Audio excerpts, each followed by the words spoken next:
It's never too late to take up GSC. It's never too late to take Masters in National Security. Provided Maski nakapatikan na abogado na kayo. provided they will exclude the Thomas Cloma issue. Totoo naman yun ah. Hindi totoo naman yun ah. Hindi. Hindi, wala pala sa... The general already confirmed it to me. It may not be the classes, but it's historical fact. It's historical fact.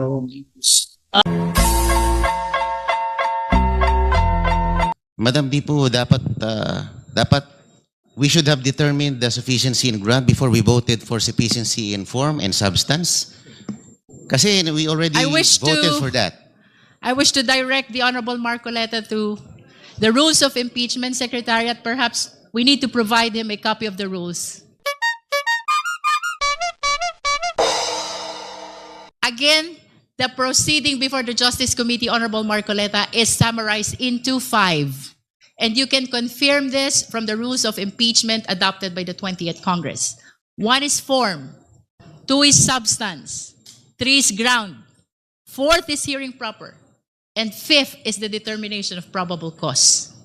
After that, we go to the plenary.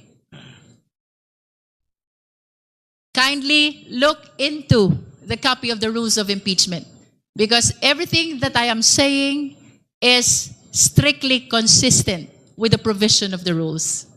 I will go check, Madam Chair. Thank you. Madam Chair, I encourage all members, even non-members, no, na sana po basahin po natin yung rules para hindi po tayo nalilito at nang sa ganun po ay maiwasan po natin yung mga tanong na maliwanag naman po sa ating rules.